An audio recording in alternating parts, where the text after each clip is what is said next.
आणि क्रांतीचे महासूर्य भारतरत्न डॉक्टर बाबासाहेब आंबेडकर यांना विनम्र आदरांजली अर्पित करतो।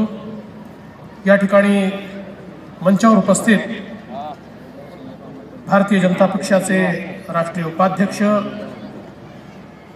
सन्माननीय खासदार विनय सहस्त्रबुद्धेजी, ठाणे विभागाचे भारतीय जनता पक्षाचे अध्यक्ष सन्माननीय खासदार कपिल पाटीलजी, माझे सहकारी राज्यमंत्री रवींद्र चव्हाणजी, सन्माननीय आमदार संजय केळकरजी, सन्माननीय आमदार किसन कथोरेजी, सन्माननीय आमदार गणपत गायकवाडजी, सन्माननीय आमदार नरेंद्र पवारजी, माधवीताई नाईक, संदीप लेले, माजी मंत्री आमचे ज्येष्ठ नेते जगन्नाथराव पाटील, शिवाजी आव्हाड, या ठिकाणी मंचावर उपस्थित सर्व पदाधिकारी, विशेषतः या ठिकाणी उपस्थित आपले उमेदवार ॲडव्होकेट आदेश भगत, रोहिदास मुंडे, अर्चना पाटील, सीमा भगत, सचिन भोईर, दिनेश जाधव, कल्पना पाटील, रेश्मा पवार, किरण लहू भोईर, सुवर्णा म्हात्रे,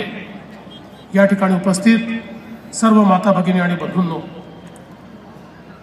मगाशी बोलत असताना कपिल पाटील असं म्हणाले की या दिवा भागामध्ये पहिल्यांदाच मुख्यमंत्री येत आहेत। त्यामुळे आज एक नवीन इतिहास तयार झाला आहे की दिवा भागामध्ये पहिल्यांदा कोणी मुख्यमंत्री येतोय। आता दिवा भागाकडनं मला एक नवीन इतिहास हवा आहे की मुख्यमंत्र्याच्या साधेला प्रतिसाद देत मुख्यमंत्र्यांनी साथ घातली तर दिवा प्रतिसाद देते। तो प्रतिसाद देत या दिव्यातल्या 10 जागांवर या ठिकाणी भारतीय जनता पक्षाला तुम्ही निवडून आणावं, ती विनंती करण्याकरता या ठिकाणी मी आलोय।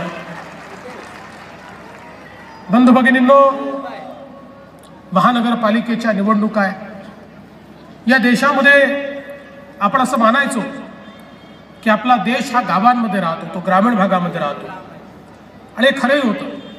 80% आपली लोकसंख्या ही गावांमध्ये राहायची आणि 20% लोकसंख्या ही शहरांमध्ये राहायची। पण काळ बदलला। गेल्या 50-60 वर्षांमध्ये मोठ्या प्रमाणात स्थलांतरण सुरू झालं। गावाकडनं लोक शहराकडे यायला लागले। अन्न, वस्त्र, निवारा, शिक्षण, आरोग्य, रोजगार या सगळ्या संधी शोधण्याकरता शहराकडे येण्याचा ओढा हा फार मोठ्या प्रमाणात वाढला। आणि हा ओढा वाढत असताना, लोक शहरात येत असताना या नागरीकरणाचं भीषण वास्तव काय आहे? 2011च्या लोकसंख्येने आपल्याला लक्षात आणून दिलं। 2011च्या जनगणनेमध्ये आपल्या लक्षात आलं की या महाराष्ट्रामध्ये महाराष्ट्राच्या 11 कोटी 20 लाख लोकांपैकी 5.5 कोटी लोक म्हणजे जवळजवळ 50% लोक हे महाराष्ट्रातल्या 300 शहरात राहत आहेत।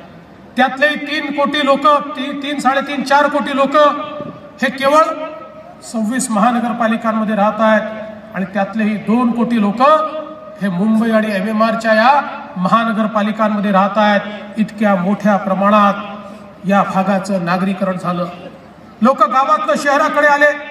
आलेल्या माणसाला अपेक्षा होती शहरामध्ये अन्न, वस्त्र, निवारा मिळेल, शिक्षण, आरोग्य, रोजगार मिळेल, चांगल्या संधी शहरामध्ये मिळतील, म्हणून लोक शहराकडे आले।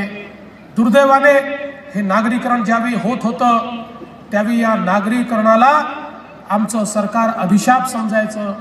आमचं सरकार हे नागरीकरण होऊ नये याकरता प्रयत्न करायचं। नागरीकरण हे योग्य नाही आहे अशा मानसिकतेतनं विचार करायचं। होणाऱ्या नागरीकरणाचं प्लॅनिंग, त्याचं नियोजन हे सरकारनं कधीच केलं नाही। परिणाम काय झाला? नागरीकरण तर थांबलं नाही, लोक तर गावांमध्ये न शहरांमध्ये आले, पण नियोजन नसल्यामुळे या ठिकाणी शहरांची अवस्था अशी झाली, आलेल्या माणसाला घराची आवश्यकता होती, मग जिथे घर मिळालं त्या ठिकाणी तो राहायला गेला, ज्याला मिळालं नाही तो अनधिकृत जागेमध्ये राहायला गेला, ज्याला तेही मिळालं नाही तो झोपडपट्टीमध्ये राहायला गेला। या ठिकाणाची निवाऱ्याची सोय नसल्यामुळे मोठ्या प्रमाणात लोकांनी मिळेल त्या ठिकाणी वस्ती केली, आणि त्यातनं सरकारच्या नियोजन शून्यतेने, महानगरपालिकांच्या नियोजन शून्यतेने या ठिकाणी अशी अवस्था तयार झाली की आमची शहरं बकाल होत गेली। शहरामध्ये आज घरांची सोय नाही, पिण्याचं पाणी नाही, गटाराची व्यवस्था नाही, अशा प्रकारची शहरांची अवस्था आज आपल्याला या ठिकाणी पाहायला मिळते.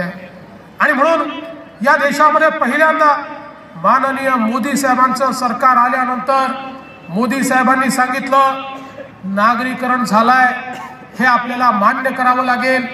नागरीकरणाला नाकारता येणार नाही, शहरात आलेल्या लोकांना गावामध्ये परत पाठवता येणार नाही. आणि म्हणून आता नागरीकरण हे वास्तव समजून घ्या. आणि मोदीजी असं म्हणाले, आता नागरीकरणाला केवळ अभिशाप समजू नका, त्याला केवळ आव्हान समजू नका, तर या नागरीकरणाला एक विकासाची संधी समजून या नागरीकरणाचं सुनियोजित नियोजन करा, आपली शहरं चांगली करा. आणि पहिल्यांदा देशामध्ये देशाच्या पंतप्रधानांनी शहरांकरता योजना तयार केली. स्मार्ट सिटीची योजना, अमृत शहरांची योजना, 14व्या वित्त आयोगाची योजना, हजारो कोटी रुपयाची तरतूद पहिल्यांदा शहरामध्ये राहणाऱ्या नागरिकांच्या मूलभूत सोयींकरता, त्यांच्या घराकरता, त्यांना अन्न वस्त्र निवारा देण्याकरता, पिण्याचं पाणी देण्याकरता, गटारीची व्यवस्था देण्याकरता माननीय मोदीजींच्या नेतृत्वामध्ये या ठिकाणी ते काम सुरू झालं. या महाराष्ट्रामध्ये देखील आपण हा निर्णय केला. महाराष्ट्रातली 10 शहरं ही आपण निवडली आणि ती 10 शहरं स्मार्ट सिटी बनवायची हा आपण निर्णय केला. केंद्र सरकारच्या स्मार्ट सिटीच्या कार्यक्रमामध्ये दरवर्षी काही शहरं येणार होती, पण आपण निर्णय केला केंद्राचे पैसे येतील तेव्हा येतील, पण सिडको, MMRDA सारख्या आपल्या संस्थांच्या माध्यमातून आणि सरकारच्या माध्यमातून आपण महानगरपालिकांना पैसे देऊ आणि त्या ठिकाणी स्मार्ट सिटी या तयार करायचा प्रयत्न करू. खऱ्या अर्थानं या ठिकाणी ठाण्याला देखील स्मार्ट सिटीमध्ये परिवर्तित करण्याकरता आपण प्रयत्न केला बंधू भगिनींनो. पण या ठिकाणी आपण जर दिव्यामध्ये येऊन बघितलं तर खरोखर अत्यंत दुःख होतं. एकीकडे ठाण्याला स्मार्ट सिटी बनवता बनवता आमच्या दिव्याची अवस्था काय झाली.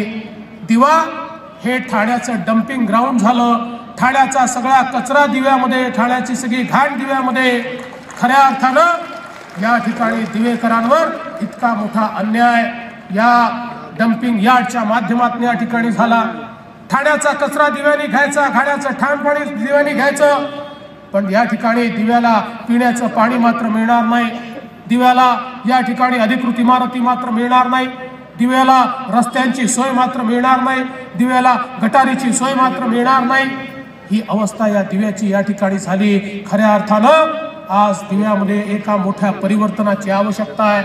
Out of sight out of mind. ठाण्यापासून थोडंसं दिवा दूर आहे, फारसं दूर नाही आहे, पण ज्यांना ठाण्यातला रिअल इस्टेट दिसतो त्यांना दिवा दिसू शकत नाही, कारण हे थोडंसं मागासलेलं आहे. ठाण्यामध्ये जेवढा पैसा आहे तेवढा पैसा कदाचित दिव्यामध्ये नाही आहे. तो असता तर दिव्याकडे पहिलं त्यांचं लक्ष गेलं असतं, पण त्यांनी या दिव्याकडे जाणीवपूर्वक दुर्लक्ष केलं आणि त्या माध्यमातून आज दिव्याची अवस्था काय आहे हे आपण पाहू शकतो. मला कधी कधी आश्चर्य वाटतं, खऱ्या अर्थानं हा जो सगळा कचरा या ठिकाणी आपण डंप करतोय, इतके हजारो कोटी रुपये आपण खर्च करतो. या हजारो कोटी रुपये खर्च केल्यानंतर आम्ही आज कचऱ्यावर शास्त्रशुद्ध पद्धतीनं या ठिकाणी त्याची विल्हेवाट का लावू शकत नाही. आज आपण बघितलं कचऱ्यापासनं आज आपण उत्पन्न मिळवू शकतो. कालपर्यंत जो कचरा आपल्यावरची लायबिलिटी होता, आज तो कचरा आपण संपत्तीत परिवर्तित करू शकतो. आता आपण अशा जमान्यामध्ये आहोत की ज्या जमान्यामध्ये आता आपण असं मानतो की टेक्नॉलॉजीने आपल्याला अशी संधी प्राप्त करून दिली आहे की नथिंग इज वेस्ट. वेस्ट काही नाही आहे, एव्हरीथिंग इज वेस्ट. प्रत्येक गोष्ट संपत्ती आहे. या कचऱ्याला देखील संपत्तीमध्ये परिवर्तित केलं जाऊ शकतं. बंधू भगिनींनो, आज या महाराष्ट्रातल्या अनेक महानगरपालिकांमध्ये, नागपूर सारख्या महानगरपालिकेमध्ये त्या ठिकाणी आम्ही कचऱ्यापासून पेलेटची निर्मिती करतोय. पेलेट म्हणजे कचऱ्यापासून कोळसा तयार करतोय, ज्या कोळशाच्या माध्यमातून आपण ग्रीन फ्युएल तयार करतोय. हा कोळसा असा आहे जो जाळल्यानंतर त्यात प्रदूषण नाही आहे, त्यात धूर नाही आहे, त्याच्यामध्ये राख नाही आहे. आज या कचऱ्यापासून नगरपालिका देखील खतं तयार करतायत, पण या ठिकाणी मात्र आम्ही कचरा डंप करतोय, तो कचरा जाळतोय. सोलापूर सारख्या छोट्या महानगरपालिकेमध्ये आम्ही आता कचऱ्यापासून विद्युत निर्मिती सुरू करतोय. नागपूरमध्ये कचऱ्यापासून विद्युत निर्मिती सुरू करतोय आणि त्या माध्यमातून कचऱ्याची 100% शास्त्रशुद्ध विल्हेवाट लावून त्यातनं महानगरपालिकेला उत्पन्नाचं स्रोत मिळालं पाहिजे, हा प्रयत्न आपण करतोय. पण या ठिकाणी मात्र आजही कचऱ्याचं डंपिंग चाललंय आणि ठाणे महानगरपालिकेला राज्य सरकारने पहिल्यांदा तळोजाला जागा दिली, त्यांनी सांगितलं आम्हाला ती जागा नको. मग या ठिकाणी शिळफाट्याजवळ आपण जागा दिली. आज ती जागा ठाणे महानगरपालिकेला दिलेली आहे, पण या ठिकाणचं डम्पिंग त्या ठिकाणी ते का शिफ्ट करत नाही हा माझा सवाल आहे. आणि म्हणून मी तुम्हाला आश्वासन देतो की या ठिकाणी या महानगरपालिकेमध्ये आपल्या आशीर्वादानं आमची सत्ता आली आणि इथले 10 नगरसेवक आपण निवडून दिले. एका वर्षाच्या आत इथलं संपूर्ण डम्पिंग बंद करून ते त्या ठिकाणी जी जागा दिली आहे त्या ठिकाणी आम्ही नेऊ आणि महानगरपालिकेला तिथेही डम्पिंग करू देणार नाही. महानगरपालिकेला आम्ही आदेश देऊ की त्या ठिकाणी सायंटिफिक पद्धतीनं कचऱ्याची विल्हेवाट लावा. अरे जग कुठे पोचलाय आणि आम्ही कुठे थांबलोय? जगात कुठेच कचरा आता अशा प्रकारे डंप केला जात नाही. आता तर अशी अवस्था आहे, मध्यंतरी स्वीडन सारख्या एका देशानं युरोपमध्ये कुठे कचरा मिळतो का म्हणून ते पाहायला निघाले. का बरं? तर कचऱ्यावर ते इतके प्रकल्प चालवत आहेत आणि त्या प्रकल्पाला आता स्वीडनमध्ये कचराच उपलब्ध नाही म्हणून ते बाहेरच्या देशातनं कचरा इम्पोर्ट करून त्या ठिकाणी प्रकल्प चालवायला निघाले. जग इतकं पुढे चाललंय आणि आम्ही मात्र आज या ठिकाणी कचऱ्याचं डम्पिंग करतोय. आणि म्हणून या दिव्याला कचऱ्यापासून मुक्त करण्याचं काम हे निश्चितपणे केलं जाईल आणि त्या माध्यमातून खऱ्या अर्थानं इथे पर्यावरण पूरक अशा प्रकारचं काम आपल्याला करावं लागेल. आज अवस्था काय आहे? आज या ठिकाणी आपला जो सांडपाणी आहे, आपलं घाण पाणी आहे, याच्यावर प्रक्रिया केली जात नाही. आज आपलं घाण पाणी, सांडपाणी हे सगळं आपण त्या ठिकाणी वाहून नेतो आणि त्या माध्यमातून आपण शहराच्या कुठल्याही बाहेरच्या भागामध्ये जाऊन बघा, शहराच्या कुठल्याही बाहेरच्या भागामध्ये आज या ठिकाणी आपल्याला पाहायला मिळतं की त्या ठिकाणी गटारी आहे, तुंबलेलं पाणी आहे. आज आपले नदी नाले, आपले ओढे किंवा आपला समुद्र हा खराब कशामुळे झाला? हा काही उद्योगामुळे खराब झालेला नाही. उद्योगाचा यातला वाटा हा केवळ 10% आहे. हा समुद्र असेल, आपले नदी नाले ओढे असतील, हे खराब झाले कारण आपलं जे गटारीचं पाणी आहे, जे सांडपाणी आहे, जे घाण पाणी आहे, याच्यावर आपण प्रक्रिया करत नाही. याच्यावर प्रक्रिया न करता हे पाणी, गटारीचं पाणी, विष्टेचं पाणी हे सगळं नदीमध्ये, नाल्यामध्ये, ओढ्यामध्ये आणि समुद्रामध्ये टाकतो. परिणाम काय होतो? परिणाम आपल्या शहरामध्ये रोगराई तयार होते. आज तुम्ही शहरांमध्ये जाऊन बघा, त्या ठिकाणी डेंग्यू आहे, चिकनगुनिया आहे, त्या ठिकाणी मलेरिया आहे, हे डास, हे मच्छर, ही जी काही परिस्थिती आपल्यावर आली आहे ही काही आसमानातून आलेली परिस्थिती नाही आहे. ही खऱ्या अर्थानं आपल्या नाकर्तेपणामुळे या ठिकाणी ही परिस्थिती आली आहे. बंधू भगिनींनो, राज्य सरकारने एक नवीन भूमिका घेतली. आम्ही सांगितलं हे जे सांडपाणी आहे, हे सांडपाणी देखील वेस्टेज नाही आहे. याच्यावर प्रक्रिया करून आपण त्या सांडपाण्याच्या माध्यमातून देखील संपत्ती तयार करू शकतो. पहिला प्रयोग नागपूरने केला आणि नागपूर महानगरपालिकेने आपल्या सांडपाण्यावर प्रक्रिया करून ते सांडपाणी हे महाराष्ट्राच्या ऊर्जा निर्मिती कंपनीला वीज बनवण्याकरता विकलं. त्या सांडपाण्यापासून नागपूर महानगरपालिकेला 18 कोटी रुपयाचं उत्पन्न मिळत आहे. एक नव्या पैशाचा खर्च नाही. आता दुसरा प्रकल्प होतोय आणि नागपूर महानगरपालिका येत्या काही दिवसामध्ये देशातली पहिली महानगरपालिका होईल की ज्याच्यामध्ये 100% पाण्यावर ट्रीटमेंट आपण करतोय. आता नांदेडचं पाणी महानगरपालिकेचं अशाच प्रकारे आम्ही ट्रीट करून परळीच्या औष्णिक विद्युत केंद्राला घेऊन चाललो आहे. या ठिकाणी जे औरंगाबादचं पाणी आहे ते देखील आम्ही ट्रीट करून त्या ठिकाणी जी ऑरिक सिटी आपण तयार करतोय त्या ऑरिक स्मार्ट सिटीला आम्ही घेऊन चाललेलो आहे. नाशिकचं पाणी ऊर्जा निर्मिती करता त्या ठिकाणी देण्याचा विषय, सोलापूरचं घाण पाणी, सांडपाणी हे त्या ठिकाणी आपण NTPCच्या पॉवर प्लांटला देतो आहोत. म्हणजे या घाण पाण्यावर, सांडपाण्यावर जर प्रक्रिया केली, आपला पैसा खर्च न करता आज आपण हे पाणी वाचवू शकतो. आणि आज माझं तर म्हणणं आहे या MMR रिजन मध्ये जेवढ्या महानगरपालिका आहे त्या सगळ्या महानगरपालिकांना मी सांगितलं आहे की तुमच्या सांडपाण्यावर प्रक्रिया करून तुमचं पाणी MIDC ला द्या. आज MIDC जे फ्रेश पाणी घेऊन राहिलेलं आहे, जे चांगलं पाणी घेऊन राहिलेलं आहे, त्याच्यामुळे एकीकडे दिव्यातल्या लोकांना प्यायला पाणी नाही, या MMR रिजन मधल्या लोकांना प्यायला पाणी नाही आणि दुसरीकडे फ्रेश पाण्यावर उद्योग चालले आहेत. उद्योग चाललेच पाहिजे, त्याला पाणी दिलंच पाहिजे. पण त्याकरता हे जे आपलं वेस्टेजचं पाणी आहे हे प्रक्रिया करून आपण देऊ शकतो. ते पाणी जर आपण दिलं तर त्या माध्यमातून एकीकडे आपलं फ्रेश पाणी पिण्याकरता वाचेल आणि दुसरीकडे या पाण्याचा पुनर्वापर जर झाला तर महानगरपालिकेला इन्कम मिळेल, त्यातनं मोठ्या प्रमाणात जॉब्स देखील क्रिएट होतील आणि आपली सगळी स्वच्छता आज जी या ठिकाणी कॉम्प्रोमाइज होते आहे, आज जे काही या ठिकाणी रोगराई आपल्याला पाहायला मिळते आहे त्या रोगराईपासून देखील आपल्याला मुक्ती मिळू शकेल। आणि म्हणून या ठिकाणी खरं म्हणजे दिव्यामध्ये पिण्याच्या पाण्याचा प्रश्न मोठा आहे आणि हा प्रश्न सोडवण्याकरता एकीकडे MIDCच्या माध्यमातून इथे पाणी देता येईल याकरता तर आम्ही प्रयत्न करूच, पण त्यासोबत मी आपल्याला शब्द देतो की या ठिकाणी एक प्रयोग म्हणून या ठाणे महानगरपालिकेच्या अंतर्गत डिसॅलिनेशनचा प्लांट तयार करून त्या माध्यमातून आपल्याला 20 MLD पाणी उपलब्ध होऊ शकतं, ते पाणी आपल्याला दिव्याला आणता येईल का हा प्रयत्न आम्ही करू आणि त्या माध्यमातून दिव्याच्या पाण्याचा प्रश्न हा महानगरपालिकेच्या माध्यमातून या ठिकाणी निश्चितपणे सोडवू। खरं तर ही महानगरपालिका कशा प्रकारे चालत होती मी सांगण्याची आवश्यकता नाही आहे।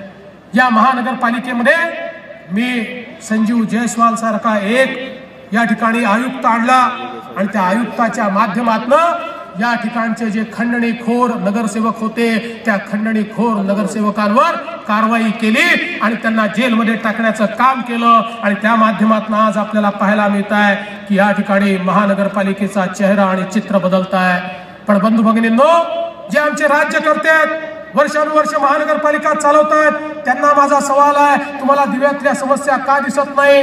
तुम्हाला ठाण्यातल्या समस्या का दिसत नाही? महानगरपालिका सोन्याचं कोंबडं देणारं सोन्याचं अंड देणारी कोंबडी नाही आहे। महानगरपालिका हे विकासाचं उपकरण आहे। महानगरपालिकेचा उपयोग हा विकासाकरता झाला पाहिजे, मात्र तो विकासाकरता होताना दिसत नाही। त्यातनं किती आम्हाला मलिदा खाता येईल, किती पैसा कमवता येईल याकरता जर महानगरपालिकेचा उपयोग झाला आणि नगरसेवक हे दलाल व्हायला लागले, नगरसेवक खंडणीखोर व्हायला लागले तर मात्र जनतेची काय अवस्था होते ते आपण सातत्याने या ठिकाणी पाहिला आहे। आणि म्हणून मी आपल्याला या निमित्ताने सांगतो की या दिव्याचा विकास करण्याकरता महानगरपालिका तर आहेच, महानगरपालिकेच्या माध्यमातून तो विकास तर आम्ही करूच, पण आज कपिल पाटील आपण या ठिकाणी जी मागणी केली खऱ्या अर्थानं या दिव्यामध्ये MMRDAच्या माध्यमातून विकास झाला पाहिजे। मी तुम्हाला आज शब्द देतो, दिवावासियांना शब्द देतो, MMRDAच्या माध्यमातून दिवा दत्तक आम्ही घेऊ आणि या दिव्याचा विकास या ठिकाणी करून दाखवू। या दिव्यामध्ये वेगवेगळ्या प्रकारची विकासाची कामं ही MMRDAच्या माध्यमातून या ठिकाणी करायची आहे आणि त्या माध्यमातून दिवा बदललं पाहिजे हा आमचा प्रयत्न असणार आहे।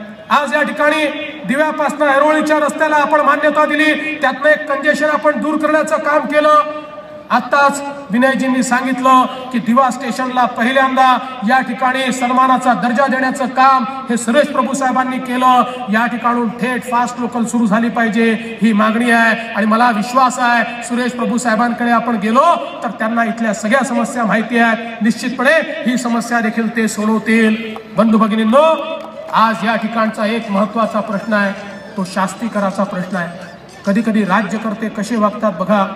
खरं म्हणजे या ठिकाणी जे काही अविकसित अनधिकृत बांधकामं झाली त्या बांधकामाकरता जे दोषी असतील त्यांच्यावर कारवाई करणं योग्य आहे, पण ज्यांची फसवणूक झाली आहे, ज्यांना माहिती नव्हतं प्लॉटचं रिझर्वेशन काय आहे, ज्यांना माहिती नव्हतं आपण फ्लॅट घेतोय तो फ्लॅट अधिकृत आहे की अनधिकृत आहे, ज्यांना कुठले तरी कागदपत्र दाखवून त्यांच्या बिचाऱ्यांची राहण्याची सोय नव्हती म्हणून त्यांना ते घेऊन घेतलं, ज्यांना पैसे कमावायचे होते ते पैसे कमावून निघून गेले आणि सामान्य माणूस मात्र आता या शास्तीकराच्या बोजाखाली आज या ठिकाणी पूर्णपणे दबलेला आहे, पिसलेला आहे।